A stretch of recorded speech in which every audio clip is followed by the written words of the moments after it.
नमस्कार, मैं हूं वीरेश सिंह। ITI के टॉक शो में आपका स्वागत है।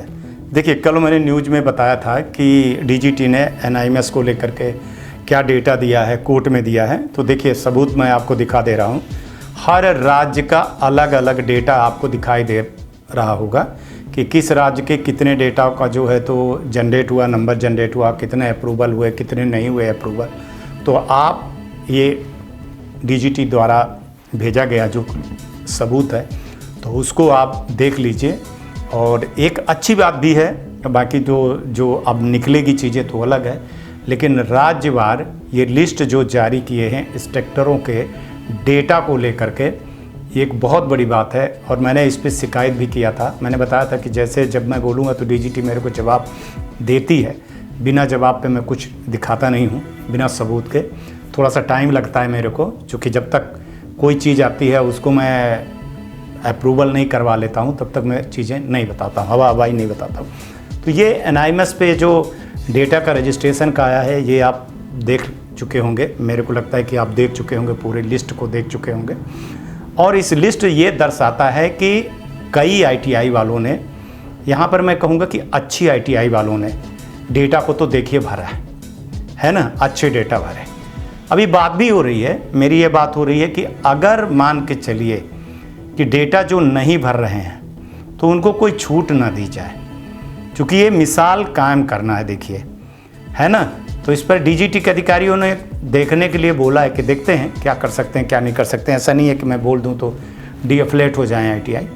पर यहाँ एक चीज़ हुई है कि रोजगार के लिए, और सबसे बड़ी चीज़ थी कि जो रिपोर्ट मांगी गई थी उसके लिए। तीसरी चीज़ थी कि DGT के अफिलिएशन वाले जो टीम है उन पर सवाल उठता है कि जब इंस्ट्रक्टर ही नहीं है तो ITI कैसे चल रही है ना। तो क्वालिटी पे भी, और एक तरह से देखा जाए कि जो लड़के नहीं निकल रहे हैं, बेरोजगार हो रहे हैं, तो वो सिर्फ पास हो रहे हैं और स्किल नहीं हो रहे हैं। तो ये एक बहुत बड़ी विसंगतियाँ भी निकल करके आएंगी सामने भविष्य में। दूसरी बात ये हो जाएगी कि स्टेट वाइज मैं स्कॉलरशिप के लिए भी मुद्दा उठाऊंगा कि अगर इन राज्यों में, जो राज्य हैं जिनके जिनके इंस्ट्रक्टर कम हैं, तो फिर वहाँ वो ITI जो है तो कितने इंस्ट्रक्टरों की भर्ती की है कि नहीं की है, और कितने 5 साल में उसने स्कॉलरशिप निकाली है, और स्कॉलरशिप से उसने अपना जो है तो घर चलाया है, लड़कों के लिए कुछ नहीं किया है। अभी मैंने कल दिखाया था तो बहुत सारे इंस्ट्रक्टरों ने मेरे को सबूत भी दिया है।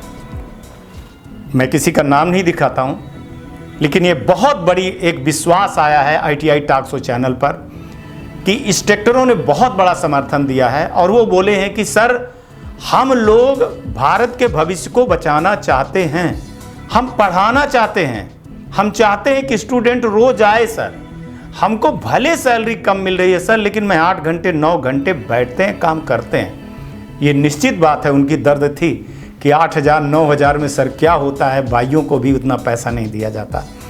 लेकिन हम सुबह से शाम तक बैठे रहते हैं कि लड़के आ जाएं, पढ़ाएं। हम जो पढ़े हुए हैं, जो सीखे हुए हैं, वो धीरे धीरे भूलने लगे। तो आप इतना कर दीजिए कि स्टूडेंट आने लगे, पढ़ने लगे। सर, जो हमारी शिक्षा है, गुरु की जो पदवी है, कम से कम उसकी तो लाज रखें। और ITI वाला सम्मान दे हमको, है ना। ITI वाला सम्मान नहीं देता है, बोले वो 8,000 में बधुआ मजदूर बना लेता है। तो ये दर्द है और इस पर शिकायत हो रही है, और लंबी शिकायत होगी, मैं आपको बता दे रहा हूँ। इसकी PG पोर्टल पे भी मैंने जो शिकायत किया था उसमें एक जवाब आ गया है, जो दिखाऊंगा किसी दिन। और बाकी जो है तो जल्दी ही इसको PG पोर्टल पर शिकायत की जा रही है, चूँकि ये डेटा का इंतज़ार कर रहे थे हम। थोड़ा सा और अभी करेंगे हम, अगस्त तक के लास्ट तक देखेंगे, चूँकि ये जो डेटा है ये 10 तारीख का डेटा है आपका, है ना। 10 तारीख को रात को, मान के चलिए 11 तारीख को, ठीक है। तो 11 तारीख का डेटा है, सुबह सुबह तक का। तो इस पर हम अधिकारियों से भी कहना चाहते हैं कि थोड़ा सा स्ट्रिक्ट होना पड़ेगा। हर चीज़ को जिस तरह से ITI वाले मजाक में ले लेते हैं, एडमिशन को लेकर के, डेटा चढ़ाने को लेकर के, बहुत सारी चीज़ों को, तो कहीं ना कहीं लक्ष्मण रेखा आपको खींचनी पड़ेगी। और डीजीटी भी चाहता है। हालांकि इसमें कोर्ट केस गए हैं प्राइवेट ITI वाले, देखिए क्या होता है क्या नहीं होता है, लेकिन डीजीटी तो देखिए पीछे नहीं मोड़ने वाली है। चूँकि मामला है इंस्ट्रक्टर का, मामला है उनके अफिलिएशन के रूल का वायलेशन करना, ठीक है ना। तो वो एक तरह से हत्या हुई है ITI के अफिलिएशन के नियमों की, पूरा हत्या हुई है, सचमुच बता दें आपको।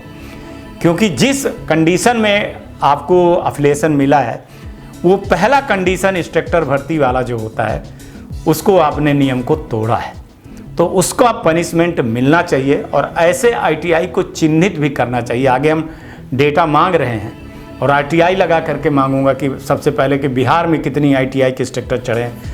थोड़ा टाइम लगेगा, पैसा भी लगेगा, RTI में पैसा लगता है कि 10 रुपये लगता है, लेकिन 10 रुपये के बाद वो पर पेज 2 रुपये के हिसाब से आएगा, लंबा डेटा हो जाएगा। तो मैं मांगना चालू करूँगा, है ना। पहले मैं सोच रहा हूँ बिहार और उत्तर प्रदेश को, इन 2 प्रदेशों में ज़्यादा देखा ना जाए, बाकी भी प्रदेश पे आएंगे, है ना। थोड़ा थोड़ा पैसा जैसे जैसे इकट्ठा हो रहा है, इकट्ठा कर रहे हैं, तो सबकी बारी आएगी।